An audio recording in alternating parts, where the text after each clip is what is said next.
What is up, my friends? Welcome back to another video. And in today's video, we're going to be doing a little bit of music theory and specifically a very common technique used in like Broadway music, some pop music, but a lot of like Disney style music, a lot of animated songs where they want to add some extra color and move beyond the diatonic scale, which is just basically the major scale or the minor scale.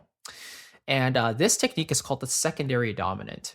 So this is kind of an intermediate technique that we tend to use when we want to add, like we said, an extra color into our chord progressions. So this is specifically a harmonic tool to increase the interest and harmonic rhythm, if you will, because it's adding an extra chord inside your chord progression. I mean, it could also replace a chord, but sometimes it's also used in addition to the chord's progression. So let's talk about really quickly what a secondary dominant is.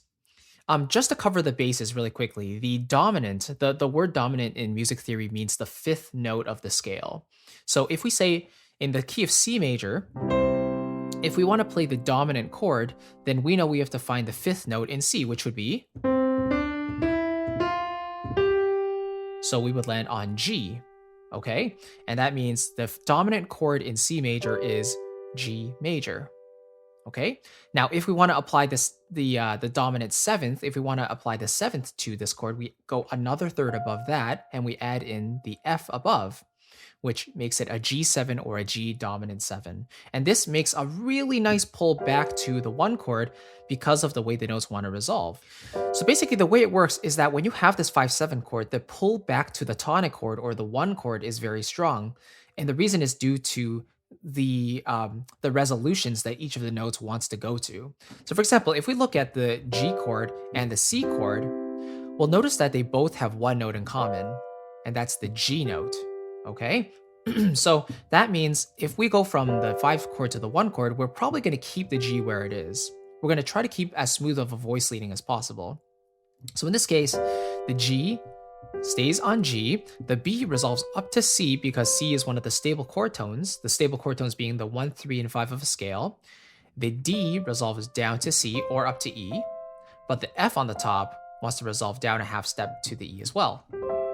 Okay, so this 5 to 1 motion is very, very common in music, right? Especially in classical music. Now, why is this important? Because when we actually move into the non-diatonic chords, if we go beyond the regular scale, it actually opens up some more possibilities for us. So this is when we find the dominant seventh of a scale degree other than the tonic, which introduces notes outside of the key.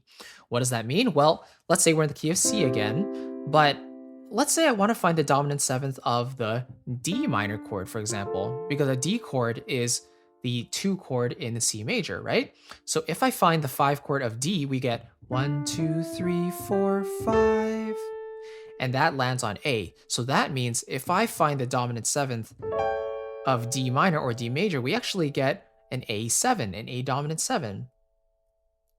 And in the context of C major, you know, the new note is actually the C sharp right here. They call it a D flat, but it's actually a C sharp, right?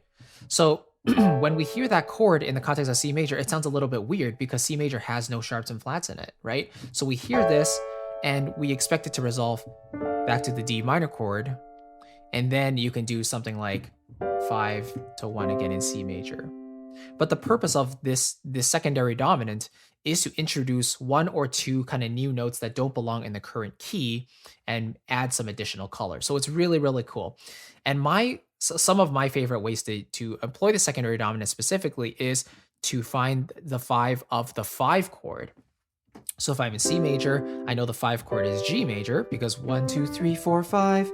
And then I'll actually find the 5th, the dominant of G. I'm pretending G is the temporary tonic right now. I'm pretending G is the 1. So I know that the 5th note above G is D. And so the dominant chord or the dominant 7th chord in G major is actually D7. And what's the new note? This F sharp right here, right? So if we hear this F sharp resolving to the G major chord, that's really nice. But then I could also add an F on the top to make this the dominant 7th chord and go back to C major that way, you know? So a lot of secondary dominants will be followed by their temporary tonic, which then can resolve back to the original tonic of the home key. So I provided an example here. For example, C, D7, G, C. So C, that's the D7 right there. Then G, I can add the F there to make the dominant 7, and then resolve back to C.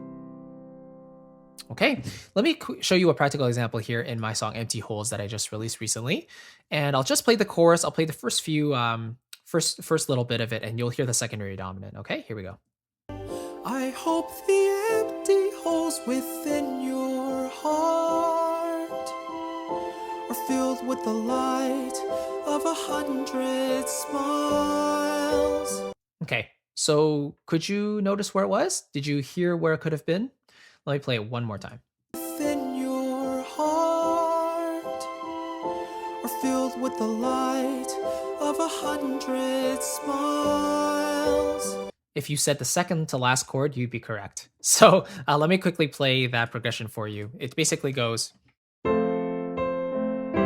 in the key of C, by the way.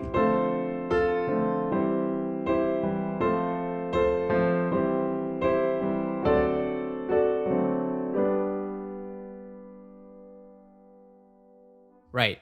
So basically, the only chord that showed up with a sharp or a flat was the D7 chord just before the G major. And this is where I actually employed the secondary dominant, right? So if I'm doing F, that's the 4 chord. Going to C, that's the 1 chord. Going to the 2 chord, back to the 1 chord. Same progression, 4, 1. But here, instead of just doing the 2 to 5, I could just do D minor to G major. That would be completely diatonic, right? From 2 to 5. But if I add in the F sharp in there, that's actually finding the dominant 7th chord of G major. So I'm pretending G major is the temporary tonic, right? And then I'm finding the 5/7 of that, which is D7. So this is why it's really important to know your scales and know exactly your key signatures of each of those scales, knowing which are the black notes, which are the white notes. So in this case, when you bring in that D7, it adds this bit of extra color. It doesn't sound out of place because the F sharp is the only note in the chord that's actually been altered. The other notes all still belong in C major, right? So when I go play the D7 and then I resolve to G major or the G7 chord, then I could very easily go back to the C major chord. Okay, so I hope that makes sense. The secondary dominant is a very, very useful tool because it adds an additional color that's not introduced in the current key. The most basic example and the most basic way to explain it is really due to C major, because C major is completely comprised of the white keys. So when you introduce the 5 chord of any other one of those chord tones, and you find the dominant chord of those of that scale degree, then you're bound to introduce some new notes in there that you haven't heard before, and that's really the power of the secondary dominant. So this is very, very prevalent in music like Disney music, Pixar music, Broadway, really just any musical theater style piece of music that that expands past major and minor. And it's really, really interesting when you kind of analyze it. So I hope that's kind of helpful. It's a really quick tip, but a very, very useful one if you want to increase interest in your music. And speaking of music theory and songwriting, I actually have a brand new course coming out in just over a week. It's called Songwriting for Animation, and it is basically dedicated to all the music theory, the application of different musical devices that make songwriting so interesting, like how to write memorable melodies, how to create moving chord progressions with secondary dominance, passing chords, things like that to really create an emotional response from your audience. Orchestration techniques, how to actually arrange your music properly, so the proper instruments are playing the individual parts of your music, of your songs, and structure and all that good stuff. And I'll actually dive in and write my own song from start to finish. It's actually this song, Empty Holes, and you'll actually see my full process going through the song, applying these techniques into that music. So it's going to be a lot of fun. Keep your eye peeled for that, and I'll talk a little bit more about that in next week's videos. Thank you so much for watching, and I'll catch you then. Bye-bye.